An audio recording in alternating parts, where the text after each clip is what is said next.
Hi, everybody. Thank you for joining us this evening. My name is Ann Tower, and I'm the Executive Director of the Adoptive Families Association of BC. While we're all tuning in from different regions tonight, I'd like to acknowledge that I'm coming to you from the ancestral unceded territory of the Tsleil-Waututh, Squamish, and Musqueam nations here in Vancouver. And I would like to also acknowledge the many other Indigenous lands that all of you are calling in from. A little bit about AFABC. For more than 40 years, we've provided groundbreaking programs for families, children, and youth in the adoption and permanency community. We also help find families for the hundreds of children and youth in the care of the Ministry of Children and Family Development who are waiting for a permanent home. And we offer a wide range of services to you, from support groups, which are, of course, all virtual now during COVID, to educational programming, webinars, workshops. Our regional family support workers connect and support permanency and adoptive families across the province. And you can learn more about all that we offer at our website, bcadoption.com. We're a nonprofit organization, and we're funded in a large part by the Ministry of Children and Family Development. And tonight I am honored to introduce you to one of the leaders in that ministry, Renee Basie, the Provincial Director of Adoption and the Executive Director of the Adoption and Permanency Branch for the province of BC. Renee, can you give a wave so everybody knows where you are? There you are. Hello, and thank you for inviting me. Thank you, Renee. And with Renee, I'd like to also introduce you to Arlene Goddard, the MCFD Team Lead for Adoption in Prince George. There's Arlene. Now, Renee and Arlene are here tonight to answer questions from our community about adoption. And to help you all understand more about the AdoptBC Kids program and the kids who are waiting for family that fits. So I want to thank you both again, Renee and Arlene, for being available to our community tonight to answer their questions. And now I would like to pass the microphone to my colleague and our host for the evening, and that is one of our family support workers, Lucy French. Lucy, over to you. Thank you, Anne. That's lovely. Thank you, everybody, for joining us tonight for our Adoption Town Hall. I also am in Vancouver, and I'm honored to live and work on the lands of the Musqueam, the Tsleil-Waututh, and the Squamish. I wanted first, yes, thank you very much, Renee, for joining us tonight, and Arlene, sorry, Renee and Arlene for joining us tonight. All of the questions, so our evening tonight is going to be about an hour and a half, and all of the questions that will be asked and answered tonight have come from the community, from all of you that are watching. So thank you so much for submitting these thoughtful questions. And if you find that your question that you asked isn't answered tonight, we're going to do our best to get through all of them. Please always feel free to contact us at AFA. You can email us at our AdoptBC Kids at bcadoption.com line. You can call us. We have family support workers throughout the province. So without further ado, I think we should just get into our questions. So I'm going to start with you know what? I'm going to let you guys introduce yourselves. I think we should start with that. Thank you, Lucy. Yeah. Thank you. As Anne has said, I'm Renee Basie. I'm the Provincial Director of Adoptions and also the Executive Director of Adoption and Permanency Branch with the Ministry of Children and Families. I'm also tonight sitting on the Cowichan People's Territory. I really appreciate having this opportunity to talk to the British Columbia adoption community, and I thank Anne and Lucy and the whole team for inviting us. Thank you. Hi, everyone. My name's Arlene Goddard. Thank you for the introduction. I live in Prince George, and I am honored to work on the traditional territory of the Lheidli-T'enneh. I'm really looking forward to being able to hopefully answer the questions that have come forward, and hope you enjoy this evening. Wonderful. Thank you both. All right, so we're going to start with a question. The first question is, how many children are currently eligible for adoption in BC? And Thank you, Lucy. Break that down a bit. Thank you, Lucy, for the question. There are 700 children that are eligible for adoption in British Columbia. They have different age ranges. They are range in age from 2 to 5, 6 to 11, 12 and older, 12 and over. And yes, we do have a small number of children between the ages of 0 to 2. As a matter of fact, we have 28 children in that age group, but they are children who have significant medical and special needs and often are a member of a sibling group. So we have 700 children that are eligible for adoption, and it's using the term eligible for adoption is very specific because some of these children are foster to adult job. They are child specific, which means they have a specific plan with someone who has a significant emotional tie to them. Some of them are being adopted by their relatives. And I will let Arlene, who's adoption team leader in Prince George, really expand upon this. So when we say 700 children are eligible for adoption, many of those children have plans, and many are attached to a sibling group and have significant special needs. So Arlene, please. Yes, thank you. So like Renee said, we've got 700 children eligible, and to be eligible, a child must be in the permanent care of the government. If a judge has not yet granted that order, they're not eligible for adoption, despite the fact that they might be in care. So that's the first thing that has to happen. After a child becomes legally available for adoption and that there's an order made by a judge, we have, like Renee said, 700 children.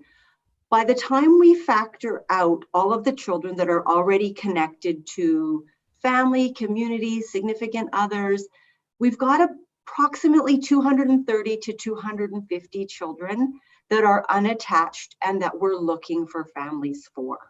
So out of that 700, most of those kids actually already have a plan. So we would want to be really clear with folks. 700 children are eligible, but not 700 children are actively in need of a home at this moment. About 230 to 250 children are. And out of those kids, the majority of them are school-age children and sibling groups. So we can talk a little bit about the little ones. I know that there's always lots of questions about them. So like Renee said, we've currently got 28 children under the age of 2 registered for adoption in BC. Not one of those children is a low needs infant. Every one of those children have significant special needs, significant risk factors, or are connected to a larger sibling group. So when we're planning for those little ones, those are all of the things that it's really important people know. None of those children are unattached and low needs. Okay. Thank you. So my next question actually was going to speak about sort of why a lot of people are wondering why there are not sort of the babies and the toddlers available. So I think you kind of spoke to that, but maybe we can come back to that and kind of, do you have some more to say about that one, Renee? I think we could talk about the fact that 20 and 30 years ago, there were more infants available for adoption because at that time, more birth parents were relinquishing their children for adoption. But over time, society has changed. We've taken a different attitude towards single parenting. Many birth mothers and families are making plans together to parent. So we're not having the same number of low risk, as Arlene has pointed out, healthy infants available for adoption. And the infants that are coming into care are infants that are having significant medical needs. And so there has been a societal shift. Families are pulling together to parent children. So there is a difference. There's been a shift. I know people think, well, surely the ministry must have infants, but truthfully, we don't. And if there are infants in care, they are attached to a sibling group. Arlene, do you want to expand some more on my points? Yes. The other thing that I think it's important to note is it takes time for children to become available for adoption. So even if a ministry is involved, if the ministry is involved with a family and the children are little, we have all sorts of obligations to work with the birth family, explore extended family, and do everything we can to support those children to return to family. In the event that that can't happen, a judge may make an order that brings the child into care permanently. But that is a timely process. It takes a long time. There's a lot of due diligence that happens. And often by the time a judge makes an order, those children are school aged or beyond. sometimes we don't even have first contact with a family until the children are older. So most of the time, we don't work with tiny babies unless either we maybe have a really significant history with that family, the older children are already in care, and then that little one comes into care sooner, or it's based on their medical needs. And we're always first and foremost trying to keep a child within their family unit, within their kinship systems. And so we will be looking at the entire family to see if we can make a family plan first and foremost before we go to a general adopter. Because as we all know, children throughout their lifespan need to know where they belong, where they've come from, and they always want some representation of who's my family, who's in my family system, especially when they become an adolescent and identity becomes the core of their existence. Mm-hmm. Can you talk a little bit about what that means for siblings and how that works for, I don't know if you understand my question, like we're trying to keep siblings together. Yes. And yeah. Primary relationship that we will have from, if you have a sibling from birth to death, will be your sibling. It will be probably the longest relationship any of us will have. And siblings, when they're in care together, being in care from some children can be highly traumatic. Mm-hmm. Being removed from their parents can be highly traumatic. So if siblings are removed together, it is critical that they stay together and that they're adopted together. Mm-hmm. Because they have formulated a bond. When a child has been removed or siblings been removed from their parents, they are in a state of trauma. And their brains aren't necessarily processing the events in their entirety. But a security for a child is being placed with their sibling because there is somebody with them who understands the experience that they're going through. And that is important. And we want siblings to stay together. Arlene? Absolutely. So even if they are removed or when they come into care, sometimes children are separated. We want to make every effort to get those children back together. Sometimes children have siblings that have been previously adopted, maybe before those ones were born. We want to seek out those families and see, is that family in a position where they're willing or able to welcome another child to their home in order to reunite those siblings? So we're always exploring every option to get kids together or to keep kids together. Mm-hmm. And I always think about that shared story, like even when they're coming to you, that trauma that they have and everything that right in that moment of the transition, but as they grow together, they get to share that story and share that openness. And yeah, so, all right. Thank you so much. That was a great answer. So the next question I have are, what are the steps? This is kind of a bigger one, but what are the steps, or not bigger, but different? What are the steps for a child to become eligible for adoption? So we spoke earlier about that word eligible. What are those steps? Well, it's a two-part, and this is grounded now in the law. So there's two ways that I'm going to speak about that a child can come into care. Or sorry, to be eligible for adoption. One is through the Child, Family, and Community Services Act, and that was when Arlene was speaking about a removal. When children are removed for reasons of neglect, abuse, and they come into foster care. There are times when we will go through a process of having families work through, the birth families working through what their issues are to see if we can return a child home. We'll place a child with other extended family members while the birth parents are working on their issues. If the circumstances as to why the child has come into foster care and does not change, we will go to court and make an application for a continuing custody order.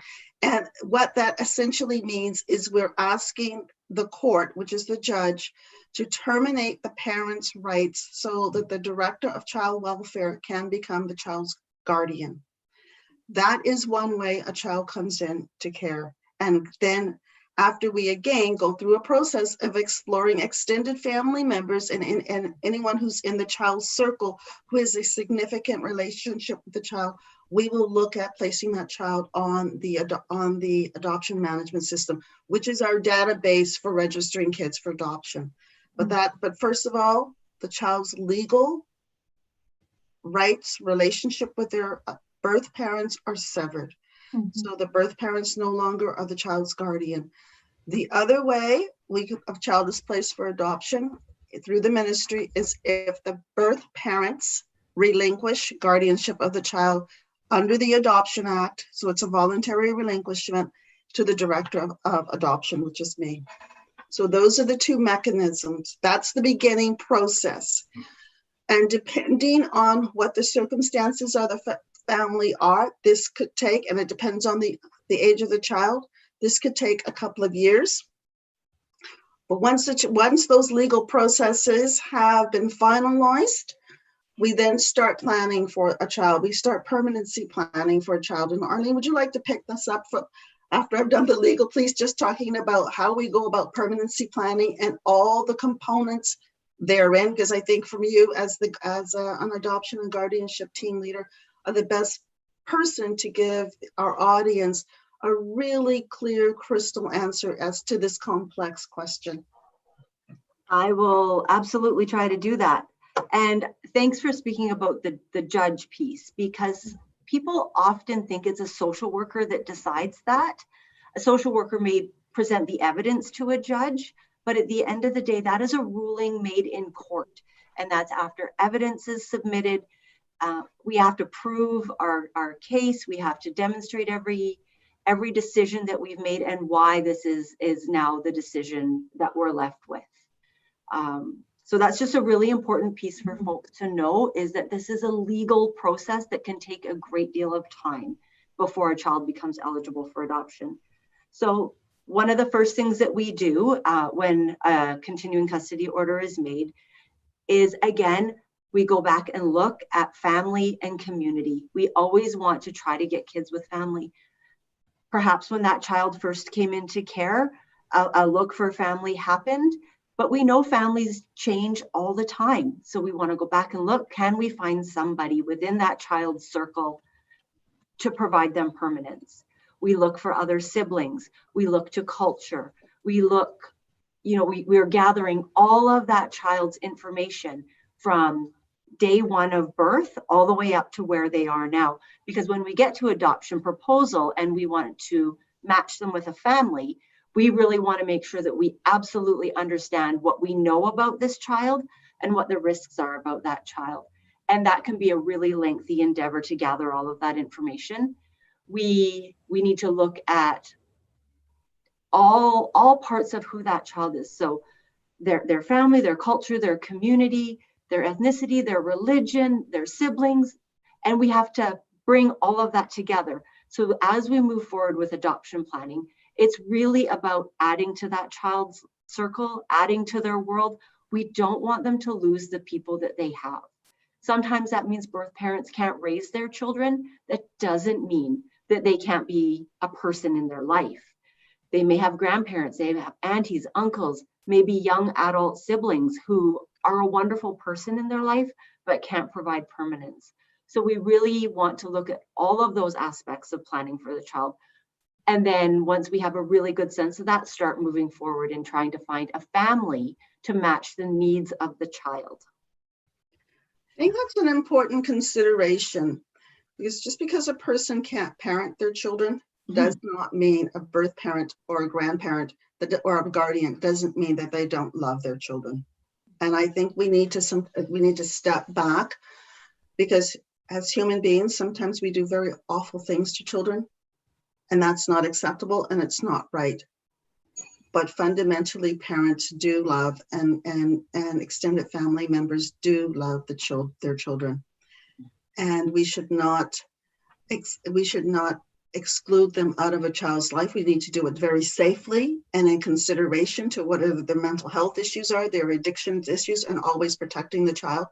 But it's really fundamental, especially a child who has been connected to their parents, that they have an opportunity to maintain some safe openness with that person, because they're going to wonder what happened. So that's really nice. It's really important us to have that consideration. I think it's important to note that we are not looking to do closed adoptions. that is something that we want to be a thing of the past. We want there to be openness. We want there to be transparency to ensure that those children grow up knowing, you know, their roots, their family, what brought them into care, but also to be able to move forward into adulthood safely and with people who love them, and are able to provide that safe environment. Because I got to tell you, I don't know how many adoptions I've done in my career, probably in the hundreds. Those birth parents, those extended family members, they really do love those children. It doesn't mean that they can be the day-to-day caregiver. So I would really hope that folks listening to this are able to understand, when you're adopting a child or a sibling group, you're adopting so much more than that. You are adopting the people that love them as well. You're adopting a community, in fact. You're adopting every aspect of their life. You're adopting the people we know who've been in their life, but you're also adopting for them the people they haven't yet been to tell us about, but who had a special place in their life. So it's when you're adopting a child, you're not adopting a closed entity, and that's really an important consideration. Mm-hmm. Right. Thank you so much. That was wonderful. And I think it really speaks to why this process takes time. You know, you're answering all of these questions in the conversation. So, and it speaks to the complexity of this. And so thank you very much. One of the other questions we had were, can biological parents come back to claim their child? So can an adoption be reversed? So birth parents can apply to cancel a continuing custody order before an adoption order is granted. So if the child is in that waiting period and they've not yet been adopted, and a parent has maybe experienced significant change in their life, they can apply to the courts before an adoption order is granted. After an adoption order is granted, they cannot apply to cancel that. That's an excellent answer, because this is really a legal question, and Arlene's articulated it quite well. Yeah, awesome. Thank you so much. We had a few questions whether any changes have been made to the process or delays have been seen due to COVID-19. COVID-19 has impacted how we've done our work. We've had to pivot. We've started to do more work virtually. We're doing home studies virtually. We're doing some preparation around transitioning kids virtually. But that piece of work in terms of transitioning kids has always doing virtual, having families make videos of their home, providing a child with an understanding of what it would be like to move into this home in the community prior to them meeting the adoptive parents, because that's really important. So that piece of work has just extended. We've extended some time periods. We're making sure that the children are safe, the foster parents are safe, because foster parents are an integral part of transitioning children. And Arlene definitely is going to speak about that. But we need to make sure adoptive parents are safe as well. So we are using the COVID protocols that have been put in place by Dr. Bonnie Henry. So it may have I wouldn't say it slowed us down. We've just having to really integrate the new protocols that has come out of COVID, because we don't want anyone to get sick. So we're being very careful and very mindful.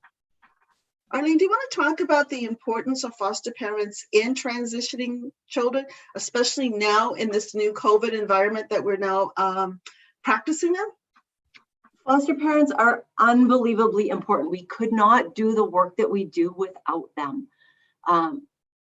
When it comes to preparing the child, the social worker, sometimes the mental health clinician, we're doing our pieces of work with the children and sharing the story and sharing the information and ensuring that they understand their story to the very best of their developmental ability. We also share the information with the foster caregivers, but they are the ones who, after the social workers and the clinicians go home at the end of the day, are dealing with the child's emotions, those great big feelings, all of those questions, the sleepless nights, the teary days, the excitement and packing their suitcase because they think they're maybe leaving tomorrow. Every child has a whole gamut of emotions that they experience through an adoption transition. And foster parents are a rock, and they hold themselves together and support these little kids to feel all those really great big feelings and ask those really hard questions. And sometimes we come to work in the morning to this very long email of, oh my gosh, let me tell you about our night, and all of the questions that they came up with. And sometimes the questions are so funny, and other times they're heartbreaking. And sometimes it's, wow, how did they even think of such a creative question? But we could not do this work, and we couldn't help children move forward to their next family without the support of our foster families. They are so important to these kids, not only while they're in care, but even after they're adopted. The foster families are a resource to the new adoptive family. And sometimes after you've had that child in your home for days or weeks or maybe even months, to know that you may have a relationship with the foster family and say, hey, so sort of had some new experiences and would love to know if you experienced this when the child lived with you, and do you have any tips or advice or ideas? And it can really help to ease that transition for the child, because there's somebody that already knows them here, and there's somebody that is getting to know them on the other side, and they can work collaboratively to build the very best plan and support that little person or big person in their new family. Because we place big kids too, right? And sometimes big kids come with a whole different set of transition experiences. I can say for myself, the oldest child I ever placed for adoption was 18 and a half, and we just got it in right under the wire. So at no point are they too old to go forward. And it was really important to this child that they have that experience. And then of course, every age all the way down. That's a really good, important point that you've just brought up around older children in care. All kids want permanency. A teenager may not want to discuss it with you. They may not even understand necessarily what it means, but everybody wants to belong.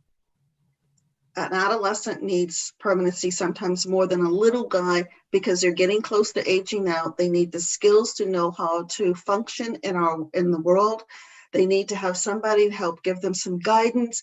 And for many adolescents that are in care, although they may be 17 or 18, because of their developmental deficits and they need to catch up, they really are operating more like perhaps a 14 or 13-year-old, and they need that extended period of time to have that nurturance and care so they can complete their developmental milestones. And that is really mission critical. And so often we forget about, because they're big kids and we think, oh, well, they don't need to be adopted. Yes, they need to be adopted as much, if not more so, than the little ones. But I think I want to back up for a second, because all of a sudden we just started talking about transitions, and some people are going, what's a transition? So I mean, if you can maybe just start a little bit at the front end of when we talk about transition, what that really means, that would be great, I think. Yeah, of course I can. So after a child is matched to a family, and that it's a match to a family that they might know, maybe it's a family member who lives in another community or perhaps another province, or maybe it's in the same town but a different house. We have to build a transition plan to help that child move from one place to the other. How long that transition plan takes, I cannot tell you. It is based on the child, their needs, and it's set to their speed. Sometimes with really little kids, it might go really fast. Sometimes it might take a long time for that little person to transition over. Maybe the new family has to learn the intricacies of their care. It could take days, it could take weeks. In some cases, it might take months when you're dealing with a very complex transition plan, maybe with multiple siblings, and you're trying to meet all of the needs of all of the kids.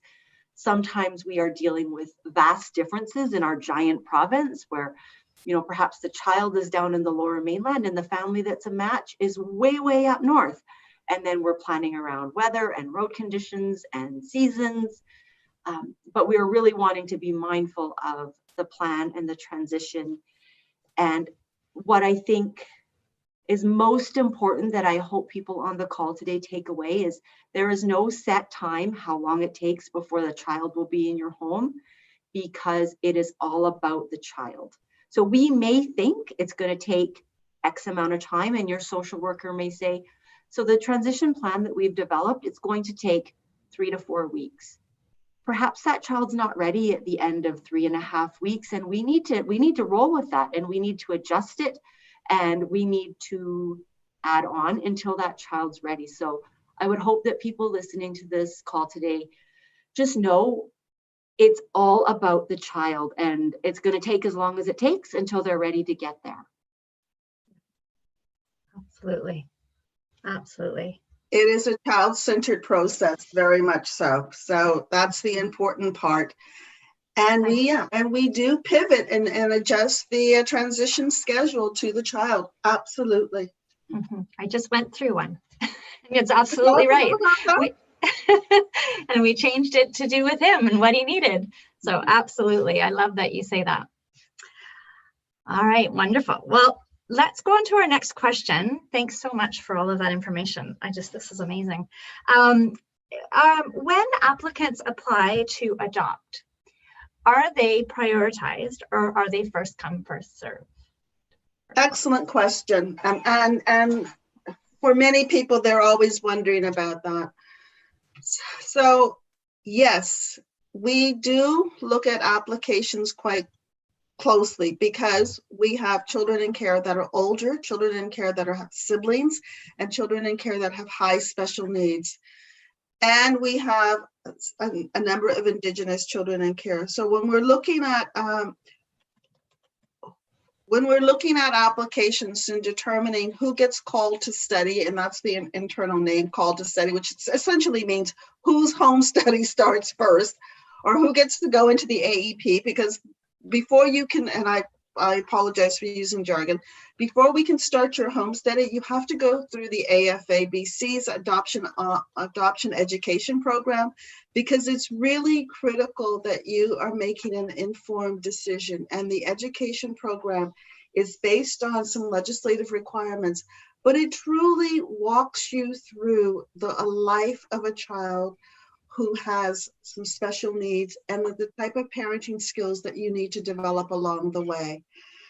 So after you've gone through your AEP and you've met your adoption social worker, we look at how we determine who gets to be studied first, as if, again, if you're an applicant who wants to adopt a sibling group for 2 or more children, if you're an applicant who's interested in adopting an older child, and an older child can range from 6 to 18 years of age, and yes, Arlene's right, we have adopted 18-year-olds.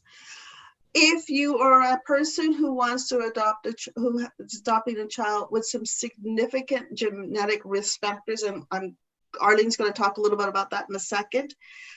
And if you're an Indigenous family, if you are it's a child-specific family, and if it's a foster parent adopting a child in their care. So Arlene, please, if you would be so kind. Sure. So like Renee said, we are planning, in the call to study, we are really looking for families for the kids. So when we look at the applicants that are ready and waiting for study, those are all of the considerations that we have. So if you are a family who is looking to adopt 3 teenagers, you will probably be somewhere near the top of the list. If you are a family that wants to adopt children with special needs and significant special needs, that is certainly taken into consideration.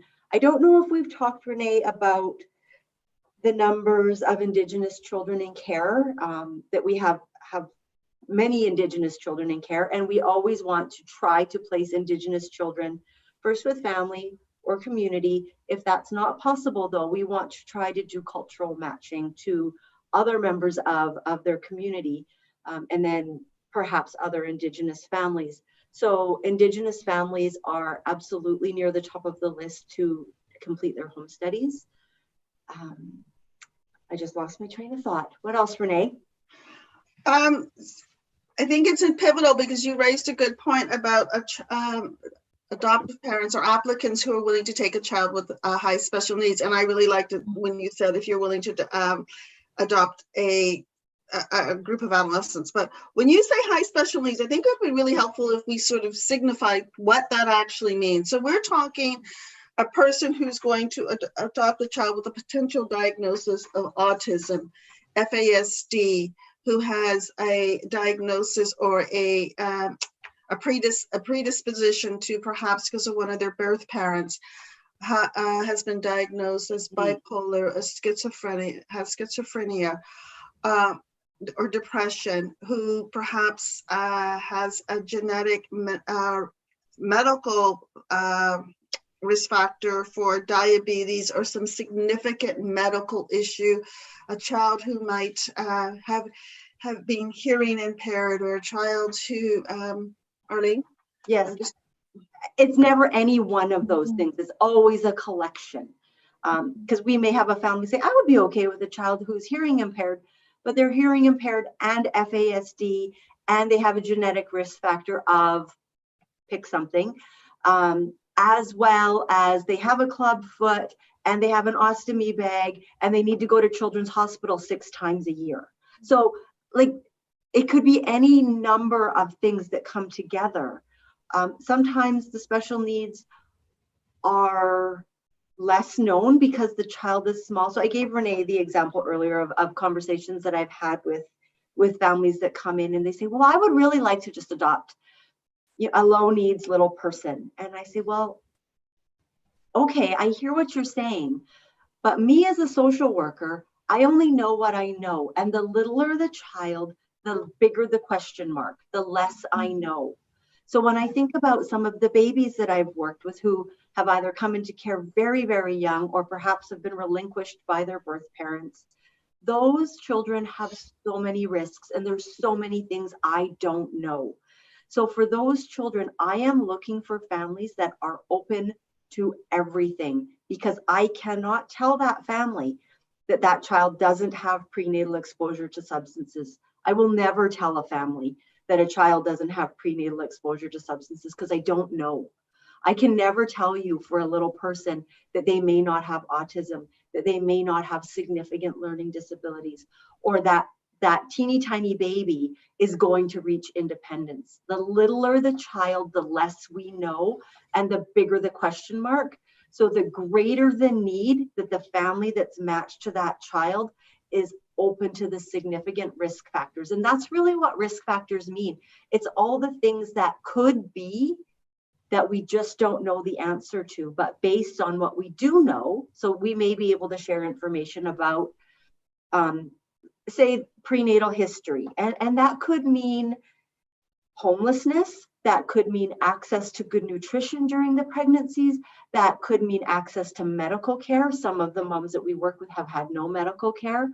It could mean that they didn't know they were pregnant until quite a ways along, and that there was significant exposure to substances.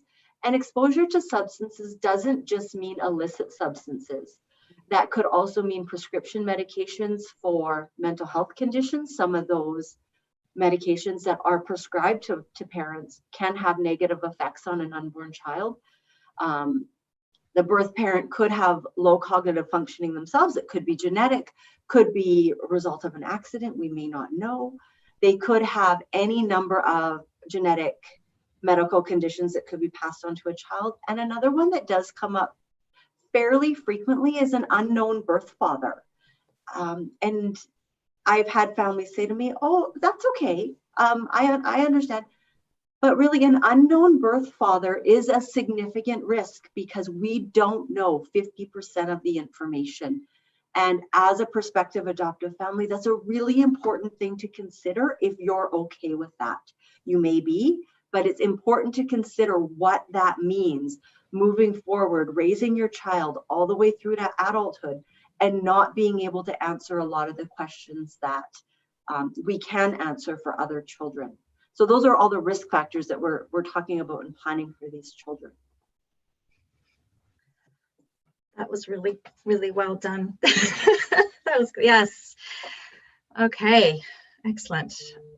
I had a question here. I'm not exactly sure at what point they're thinking, but is it possible to meet the potential child before adoption? So when an adoption is, I guess, being looked at what point might the prospective parents meet this child?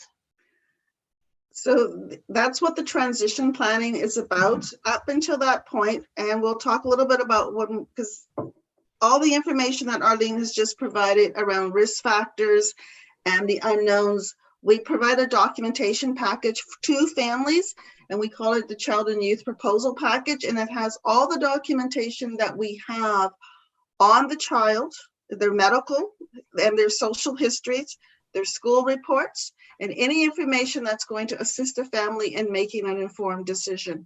Until the family has reviewed that information with their adoption social worker and whatever medical professionals that they need to work with, no, we have to go through the proposal process, get the signed acknowledgement letter, which basically is acknowledging that you've received the documentation about the child and you've had an opportunity to work with your social worker and all the healthcare professionals that you need to get advice from, and you have come to the decision that you wish to move forward with planning for your little guy or girl.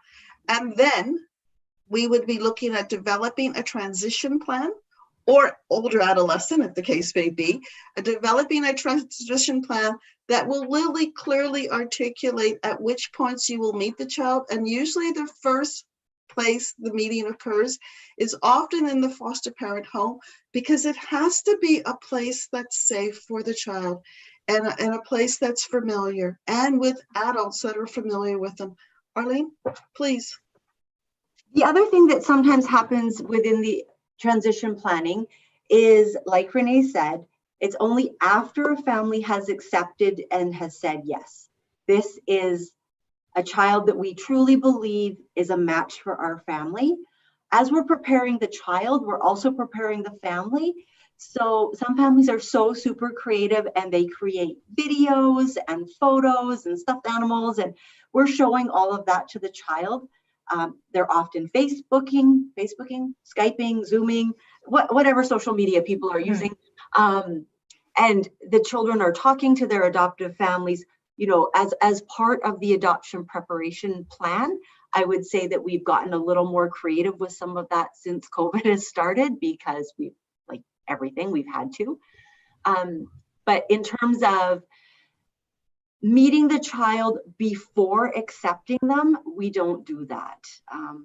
I know that sometimes people watch videos from the United States, and that's just completely different legislation, and that's not something that we do in British Columbia. You may receive a photo of the child, but you would not meet them until after you have had an opportunity to gain and gather all of the information and ask all the questions and really truly believe in your heart that this is a match before going forward. Because we prepare the child while you're thinking about the child. And so when you meet them for the very first time, that child already knows that you're going to be their new family. So to meet them and to say, no, sorry, that's just not something that we can do to these kids who have already been through so much. We're not setting a child up to be re-traumatized and to feel that they are bad and to feel shameful. That's not what this is about. This is about letting a child know that it's safe to go and be loved and love a new family. And we want to make sure that we are having adoptive parents who have had an opportunity to really step back and make an informed decision. And yes, it's an emotional journey, but you need to be certain in your heart and in your head that this is the right decision for your family.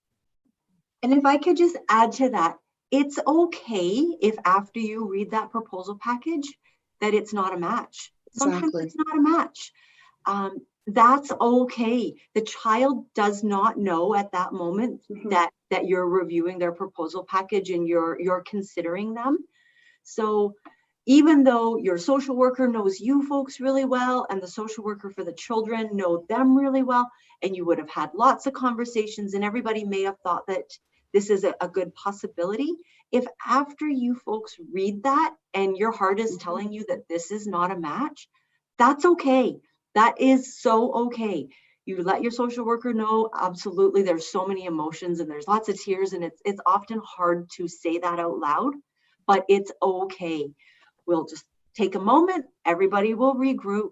There is no trauma to the child in you guys saying no if after reading that proposal package that you know it's not a fit for your family. So it's so important that people know that throughout this process. It's not that this is the one and only opportunity that you may ever have. It may take some time to get another proposal package, but if it's not a fit, that's okay. And Arlene's absolutely right. This is about being transparent and honest on both sides. And so saying to your adoption social worker, I don't think this is going to work for my family.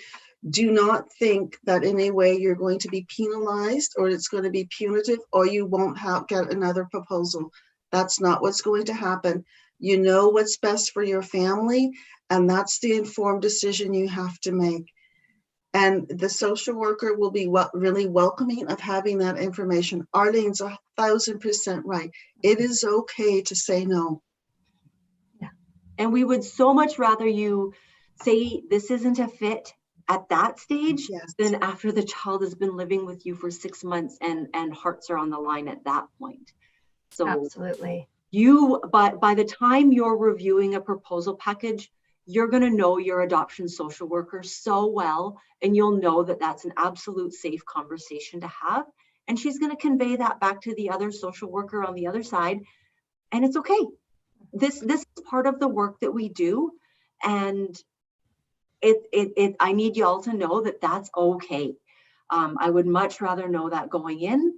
And there's, like Renee said, there is no penalizing, there's no shame, it's okay. We'll just move on to the next plan. And it comes together, it comes together. Yeah, and absolutely.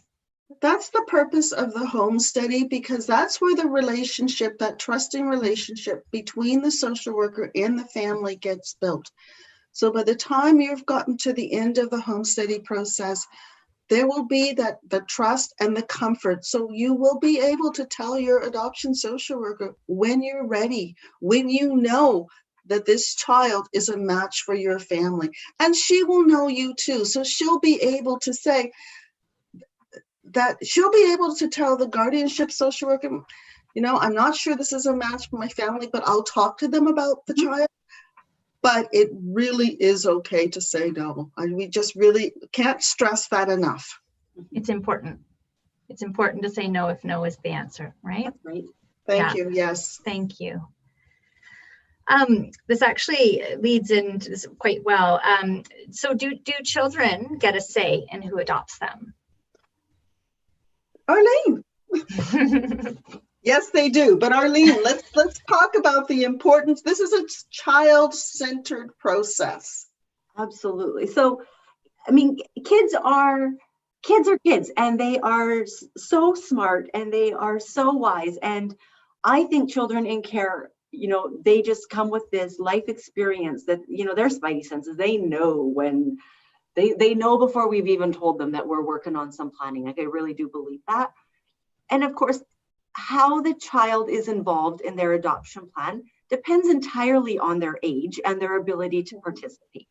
So obviously, if they are a younger child, that looks differently. And we as their guardians really have to make those decisions on their behalf and work to plan for them. The older the child gets, the more they're involved in the process. So we are talking with them, we are planning with them. Have I had 10-year-olds tell me I don't want to be adopted? Sure. 10-year-olds aren't necessarily in charge of the rest of their life. It doesn't mean I'm going to stop planning for them, but I'm going to do a lot of very careful, thoughtful, mindful work, preparing that child and helping me to understand why they're saying no. Is it because of fear? Is it because they have a different hope? We're going to have lots of conversations to get there. And then, you know, the older the child, they absolutely have to be on board. Children over 12 have to consent to their own adoption. So we definitely need them to be on board. That being said, out of all the teenagers I've placed for adoption, every single one of them has told me they don't want to be adopted. When I broach that conversation with them, I usually get an eye roll, maybe a little lip curl. Sometimes the hoodie closes up and you just kind of get the eyeball through the the hoodie, and they all tell me they don't want to be adopted. And I say, okay, would you mind if I looked anyway? Whatever, you're going to do whatever you want to do. And so that's what I do. And sometimes I find a match and sometimes I don't. But when I do, then I go back to them and tell them. So I was looking around and found a family that I think you might be interested in. Usually you get another eye roll and, well, whatever, I guess you could tell me about them. And, you know, and sometimes that's how you get there. Through a whole bunch of no's, you might get to a yes. Mm-hmm. But I have never had a teenager, and I know other social workers have certainly had teenagers saying, I want to be adopted. I just haven't had any of those myself. That are voluntarily, quickly, easily, and loudly putting themselves out there. For most of the kids I've worked with, it has been a bit of a longer process to get to yes, because they're scared, they're vulnerable, they don't want to be rejected, they don't want somebody to say no. They have a long list of reasons why they say no, and every single one of them is valid. But we want to work with them to see if we can get to a yes. And if we can, kids over 12 must consent to their own adoption. Like, we cannot take it to a judge and say, well, we're going to do it anyway. That cannot happen. So they are involved in all aspects of their planning. But like I said, just because they say no at the beginning doesn't mean it's a no at the end. It could stay no for the duration of their time in care, and they may truly never, ever want that. And we will listen to that. We're not going to sneak one by on them. But yes, they are involved in every part of that. I've had, well, I don't know if Renee knows this, but I've had a child as young as 7 draw a picture, because her writing wasn't quite there yet, write a picture about what she wanted. Mm-hmm.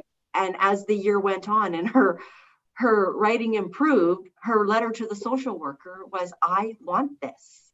Okay, boss, here we go. And so like we were able to move through that.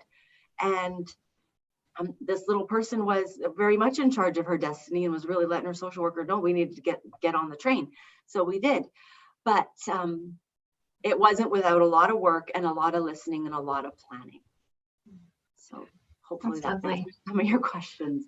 I love how you say, you know, working through all those no's to get to a yes, right? That's just such a, I love that.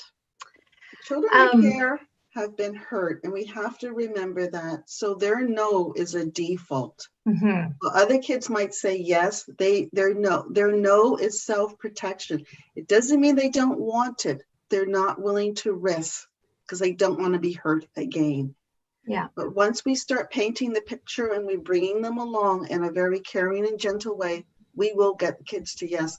I remember hearing a story from a social worker where a child in her caseload had to go out and buy her a book called Adoption for Dummies for the social worker, because he wanted to be adopted and she wasn't moving quick enough for his liking. So he went out and got her this book, and we laughed about it because in fact, that was his way of telling her, you need to find me a permanent home. I don't want to be in care anymore. Mm-hmm. And just in case you don't understand how adoption happens, I'll help you in understanding it. And he was. That is awesome. That's amazing. These kids are so amazing. They are. They very much are. So the next question is, can we foster a child before we adopt them? You want to speak a little bit to that?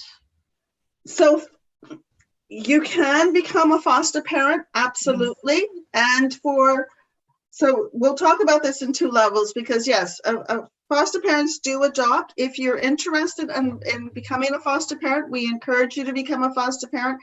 If you're a general adopter and you're just wanting to even start with being a respite provider, that's a good way to begin. Absolutely. Arlene, do you want to pick this up a bit? Yes. I would encourage folks whose heart is in adoption to follow that path. It's not to say that foster to adopts don't happen, because they absolutely do.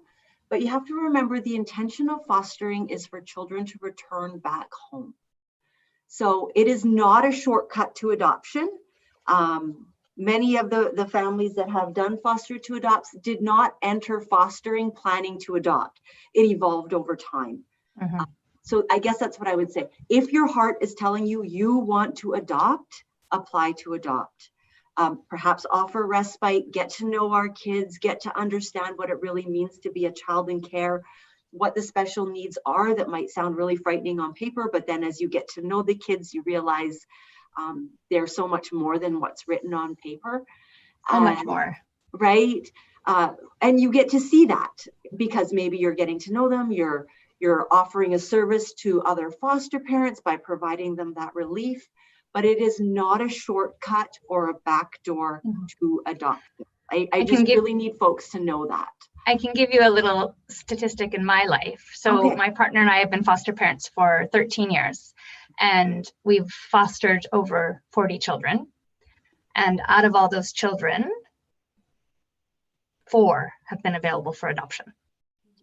So that's that's a lot of transitions in and out of our home, and not very many have been available for adoption. So if your intention was, our intention going in was to foster, Yes. and yeah, they're very different things for sure. Yeah. And if you go in thinking that perhaps this is a shortcut to adoption and children join your family and you're caring for them and your heart is telling you, oh, I hope that they get to stay, but their family comes to a place of wellness where those children are able to return home, that's really, really hard to let go and help them to go back home. Absolutely. That's really critical because no, adoption is not a shortcut. Fostering is not a shortcut to adoption, and you'll have to go through a different door and a different pathway, and you're going to have to learn about the fostering program and do a home study geared toward fostering. But Arlene's 100% right. We don't want people who really want to adopt starting to foster thinking that this young person is going to be our forever child, because that doesn't often happen. And we really work at trying to get children back home to their birth parents when they've become well, or to an extended family member. Foster care is a short-term intermediary system. It is not meant to have kids grow up in foster care. It was not its intention. Its intention is to give families an opportunity to get well, to develop a plan, and have the child return there. Exactly. But that's the intention of foster care. Most kids go home. Most kids go home. I really need folks to know that. If you think about it sort of like a funnel, like up here is all of the children that we come into contact with, and perhaps those children come into care, or perhaps we're able to support the family and not have those children come into care. But then as you go through, these are all the children we start with. And you have these very few children, like right now 700, but really most of them are not available for adoption. 250 are looking for families because the other 500 and something have a plan already. Yeah, and I should say one of the 4 children was actually adopted by family. So there's only 3 that got adopted in the general. Yeah. That even got more narrow. Yeah. Yes. So most kids go home before ever getting to adoption. And that's what we want. We want kids to grow up in their families of origin. And if they can't, yes. But in a family of origin can extend. And also people who they have significant relationships with. That's really important. Yeah, thank you. That's wonderful. Thanks for speaking that. Lucy, for joining our conversation. This is really sorry, I hope that's okay. Oh, I'm sorry. No, that's helpful. It's lived experience, right? Yeah. So we often hear from prospective parents in their 40s and 50s and better, sort of mature applicants, and they're wondering, are they too old to start the process with AdoptBC Kids? The legislation speaks about that children will be placed with 2 adults. One adult or 2 adults. It does not say the age range. We do not discriminate on the basis of sex, race, age, or diversity. We do not discriminate at all. If you are 40 and 50 and you wish to apply to adopt, you are more than welcome to do so. Absolutely, without a doubt. You just have to be a legal adult in the province of British Columbia, which is 19. That's exactly It's right. the youngest that we could accept an adoption application. There is no upper limit. And we have had a 20-year-old adopt their siblings. So yes, it's possible. And we've had 40 and 50-year-olds adopt. So no, we do not discriminate. Great. No. Thank you. And it's really important to know single parents are welcome to adopt. Absolutely. Whether you're single men, single women, LGBTQ, everybody is welcome to apply to adopt in the province of British Columbia. We have diverse kids. We need diverse families. Yeah, indeed. Wonderful. You talked a little bit about this, but if you could elaborate just a bit, tell us a little bit about more about adopting Indigenous children and about the BC's Exceptions Committee, and wondering whether there is some Indigenous representation on that committee. Absolutely. So yes, there is Indigenous representation on the committee. I also sit on the committee, as well as the Deputy Director of Aboriginal Services. The committee is comprised of members from various Indigenous and Métis and Inuit communities. The committee was formed to ensure that Indigenous and Métis and Inuit children are connected to their families, connected to their culture, that they have a cultural safety agreement, and that we have gone through the process of exploring family connections, community connections, and really making it primary, because this is also based on legislation on the Child, Family and Community Services Act, Section 71, that before placing a child in a stranger, for a stranger adoption, that we have explored family. We've explored extended family. We've explored community. We have explored people that a child has significant relationships with.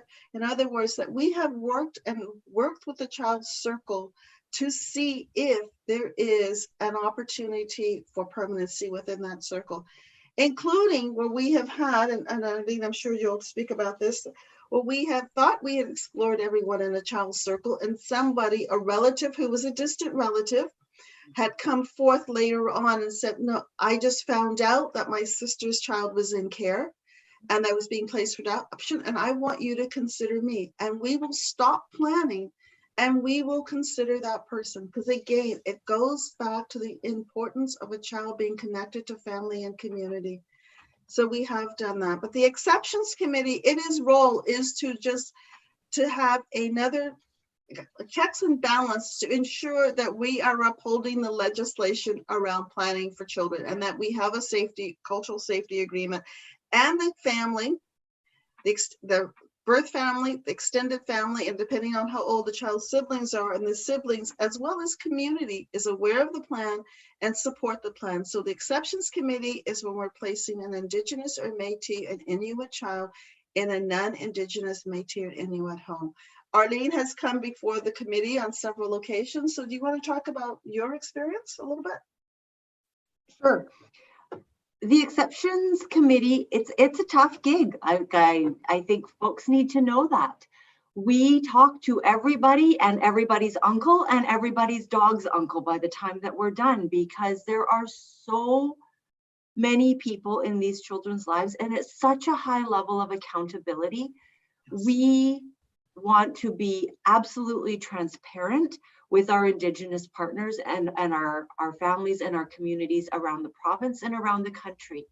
So planning for Indigenous children, it's a great honor, but it's also a great responsibility to make sure that we get it right. So within that, we are talking, like I said, to everybody. The parental rights may have been severed when a continuing custody order was granted. Please don't think for a minute that we are not talking to birth parents, to the grandparents, to the aunties, to the uncles, to the great aunties and uncles, to the cousins, to everybody we can find. The other thing that's important to know is a child may be registered to one community, but may have roots to a Métis settlement or to the Métis Commission, like within British Columbia, and they could also be connected to another band. So some of our children have incredibly diverse Indigenous heritage, not path, and we have to do really, really comprehensive planning with all of the nations that are involved with that child. Sometimes it takes months or years to really come to a place where all of those folks who have responsibility in planning for those kids to come to a place where we're able to submit to the exceptions committee with a signed cultural safety agreement, demonstrating our due diligence and that we have found a family who is willing and able to commit to ensuring that child's connection to their culture and to their people. The cultural safety agreements are specific and they are detailed and they are unique to each community.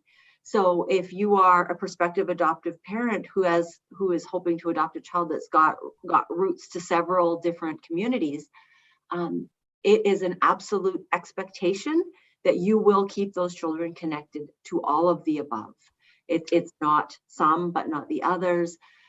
We know, the research has told us, that the better we keep kids connected growing up to their families and to their culture, the better the outcomes they're going to have as adults. And the other important part is that the expectation is not just you're keeping the kids connected, you are involved as well. Thank you. Because that's the critical piece. Yeah. You're not separate from, you are a part of. And so you're going to have to embrace and engage, knowing that you're going to have to extend yourself in community and go to community and form relationships. It's not about sending your child to their community. It is about a family endeavor. And if you're not willing to make that commitment, this is not, we're going to look very seriously at this, because what we're looking at is, what is your commitment to this child and their identity? And how are you going to help your child when they come home and talk about a racist experience that they have had? How are you going to help them work through their feelings? How are you going to demonstrate to them that it's okay to stand up to racism? And what are you as a parent going to do? How are you going to walk with them through their journey? We are mindful of the 60s school. We are mindful of systemic racism, and we are mindful that children in care have difficulties. We are not trying to add on to them. We are trying to loosen some of their shackles. And as a parent, that is really what your responsibility is. Arlene? Yes, so when folks are saying, I'd like to adopt an Indigenous child, this is what you need to think about. Are you able to go to community? Are you able to be part of events? Are you able to be in a place where you have a child that you've been adopted and bring them to community and bring them to their extended family and be part of? And it's not a one-time only. This is an ongoing commitment until that child's an adult and able to take that on for themselves. So to ask yourself, can I do that? Am I a person that would feel comfortable? Can I make that part of my life? Like I said earlier, when you are adopting, you are not just adopting a child, and this is the example. You are adopting family and community, and as part of that, you are going to them.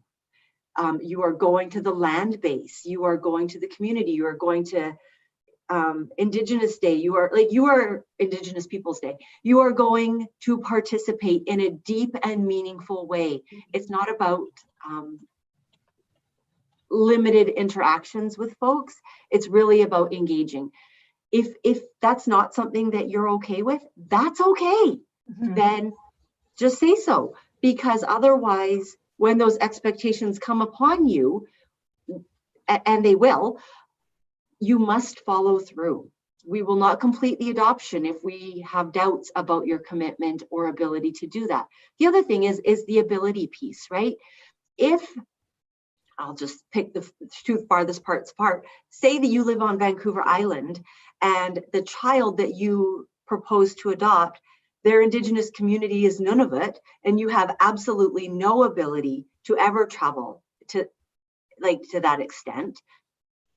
That's okay, but you have to be totally upfront about it, because our expectation is that you're going.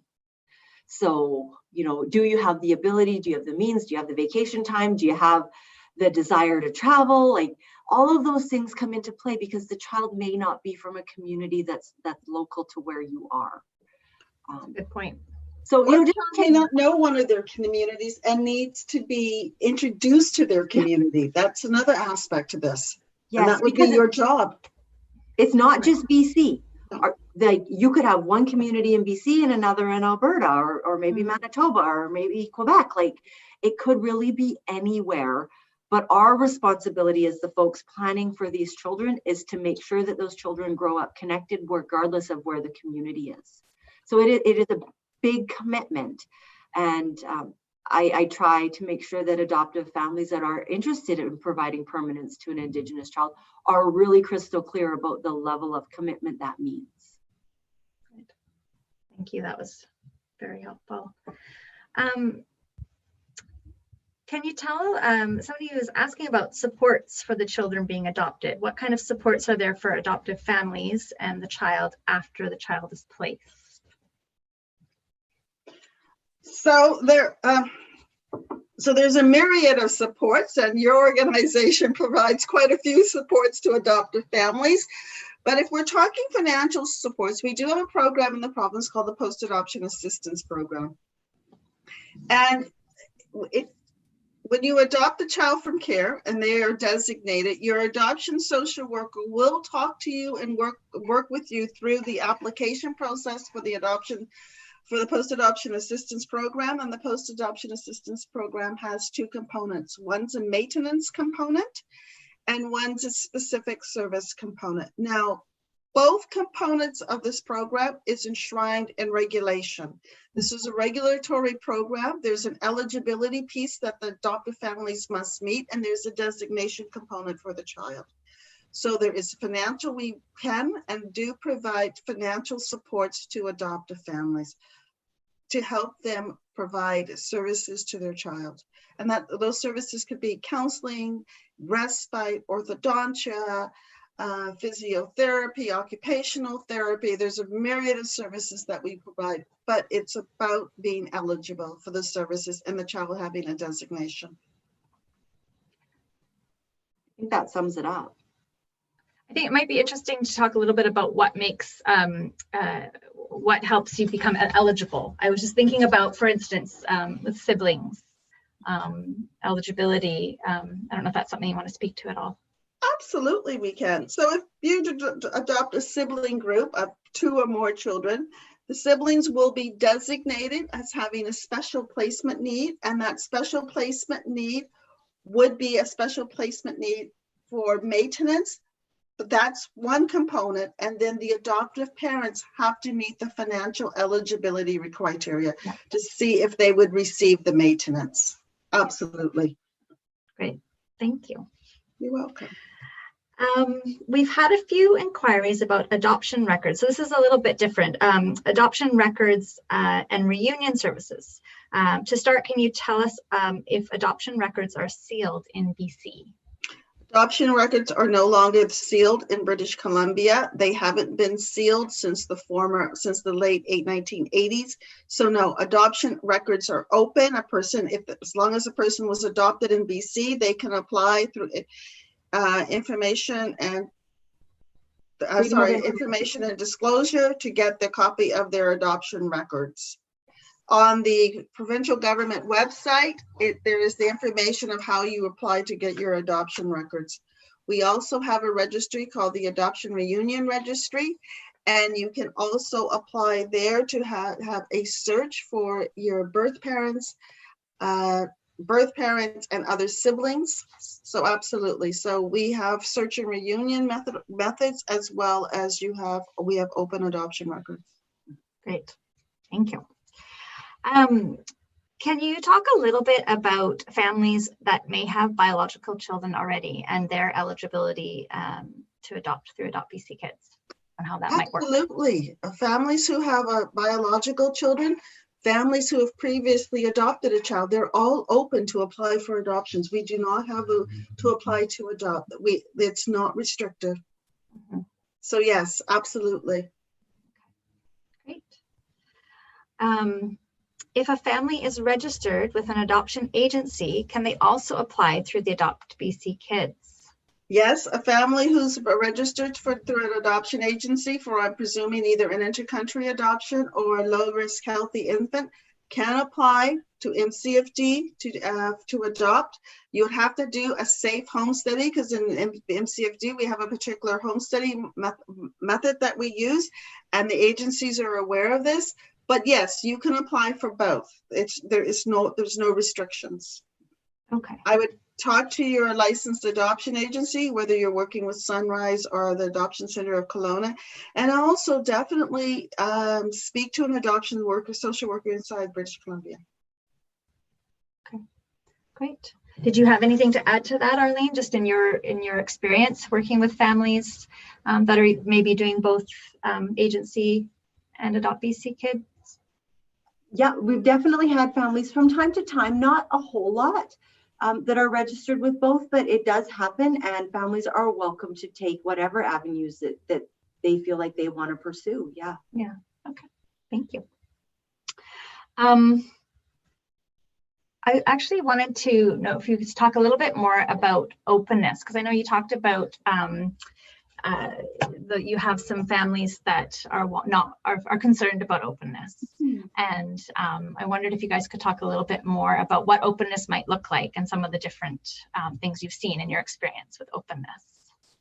Well, there's several types of openness. There's a fully disclosed adoption, and that's essentially where all parties know each other. They visit, they email, it's full disclosure. There's nothing, it's full disclosure. So everybody knows everyone, and that's great. Then there's a semi-open adoption whereby we have what's called the openness exchange registry that's in my office.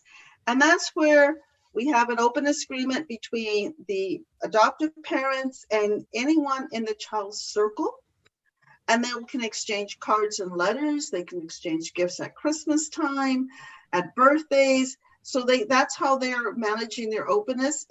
So neither party knows a person's address. We manage it. It's like we're doing a mail drop, and information comes in that way. And Arlene's office has negotiated multiple openness agreements. So Arlene, do you want to talk a little bit about the technical end of this? Sure. I think the overarching premise when we're negotiating an openness agreement, it's not so much about what the family would prefer. It's really about what the child needs.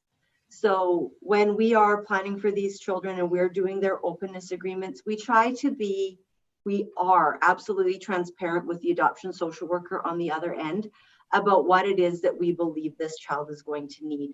So if that means that there are several other siblings, maybe living locally, maybe living differently, maybe a grandmother who is a great contact, but is at an age where perhaps she's unable to provide day-to-day care, we will be completely transparent about what we need to ensure that this child has an ongoing basis. So I think that families need to know that it's what the child needs. We don't want them to lose the relationships that they have. And if they are visiting face-to-face with siblings and extended family members, we need to find a way to maintain that. Not every child has the same openness requirements. Some kids have more people in their circle than others. It isn't a negotiated agreement. We do try to accommodate and understand, if there's great physical distance between where the child is going and where the other family is. We understand that. But we'll need to negotiate what that's going to look like. Does that mean that there's a once-a-year visit where the family comes up? Do people meet halfway? Is it FaceTime? Is it Skype? Is it visits?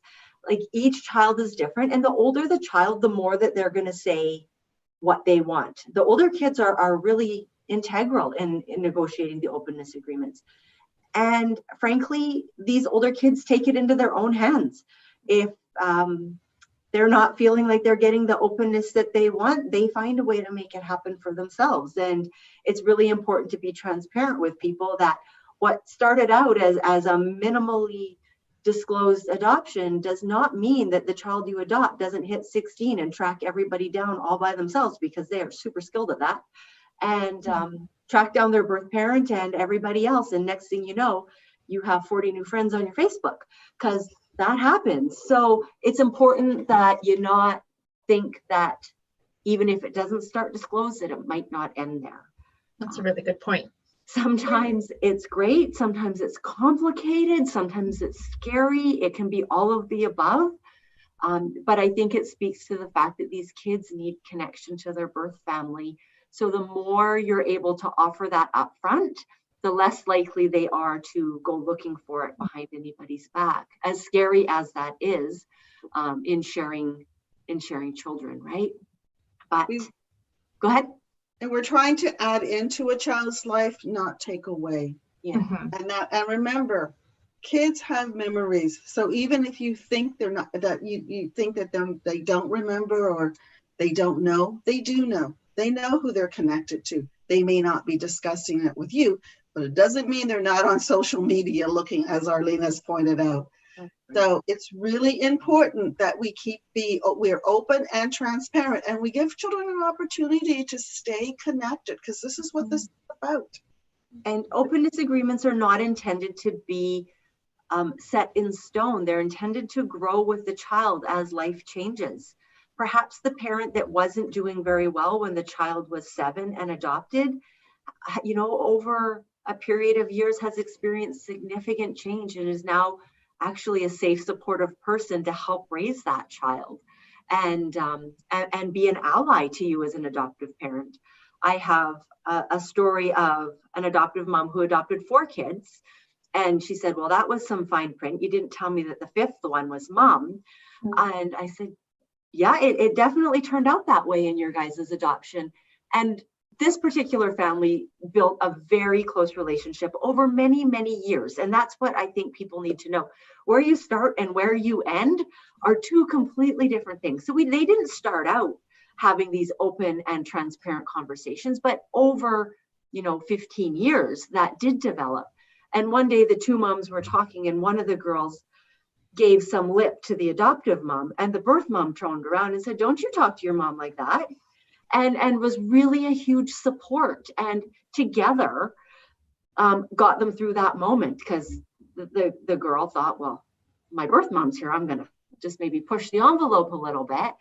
But it worked out that they were a team, and while that birth mom certainly couldn't raise her child, was an ally in helping the adoptive mom to be part of all of these kids' lives. So like I said, they didn't start there. It grew over a very long period of time, and maybe that's a unique situation. I don't know, but it's intended to grow with the child and grow with time, and knowing that people can change.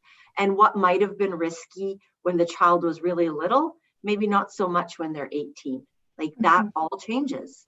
A parent struggling with addiction, they need you as an adoptive parent to really perhaps buffer that when they're very small, but then you as an adoptive parent help them to understand the limitations of their birth family and why they're in care and why they're adopted, but to maybe still see the blessings of what their birth family can bring to them in a really safe way.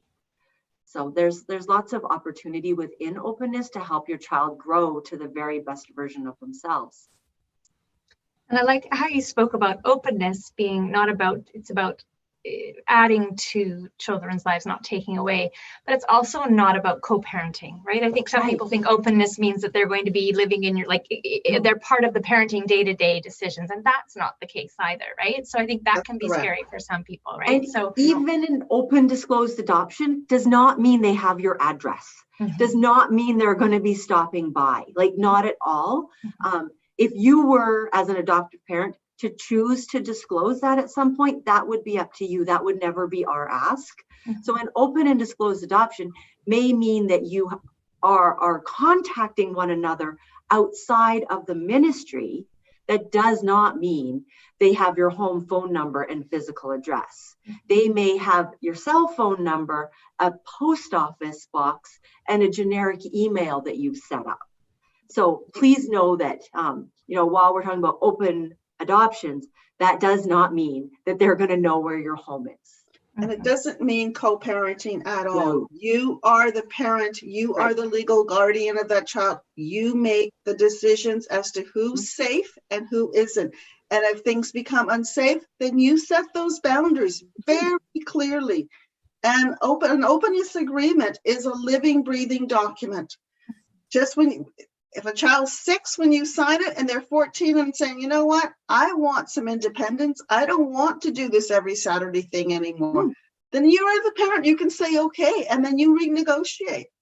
Because that's a child's right to say, I'm kind of wanting to hang out with my friends. I mean, 14-year-olds really don't want to sort of spend time with us. They much rather go be busy with their friends, which shows that they're making their developmental milestones, and that's a good thing.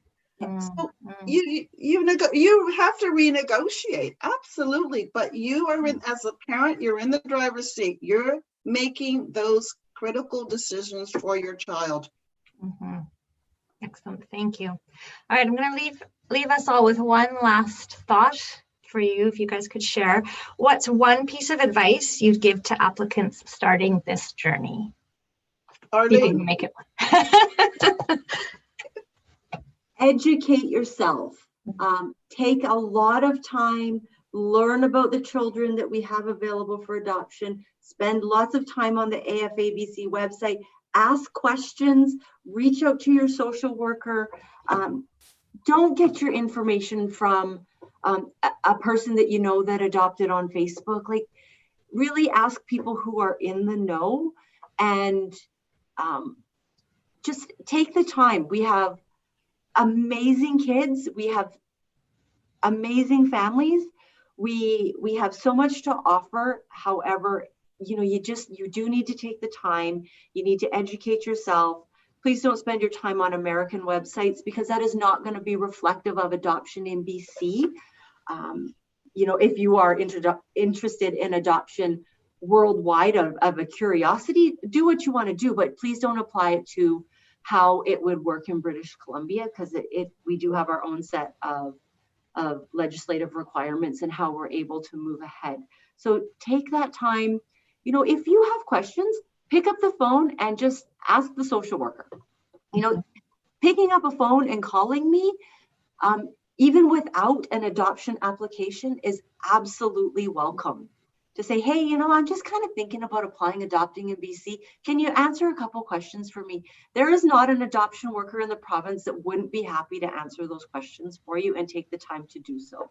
So please don't be afraid to ask any question that might come to your mind. And there's not a silly question, because it's a very complicated topic and there's so much that folks don't know. So that's my thought. Thank you. And I have nothing to add. That was eloquently summarized, because that is it in a nutshell. Please call us. We welcome your questions. If we can help educate, we will gladly do so. Thank you, Arlene. That was wonderfully said. And we're open to all of that as well. You can call us, and all of the family support workers here at AFA have lived experience. We're all adoptive parents. Some of us are adoptees, foster parents. So yeah, talking with people who have lived this is really helpful too. And we'll connect you with other families that have adopted or have similar situations to you. So I think I echo everything that you have said as well. That was just lovely. Well, thank you so much for joining us tonight and for all of your words of wisdom and experience. I think people are so fortunate if they tuned in, because this has just been amazing. So thank you. Thank you for having us. Thank you. You're welcome. Yeah, we really appreciate it. And I'm gonna, it's 8:28, so we did really well. Look at us, keeping on time. Again, I'll just let everybody know, if you have any other questions, please don't hesitate to reach out to us at AFA. And I hope everybody stays safe and healthy and enjoys December in the way that they like to enjoy December. So thanks, Lucy. Thanks again for joining us. Thank you so much, Lucy. Take care. You too. Good night. Bye-bye. Good night. Good night.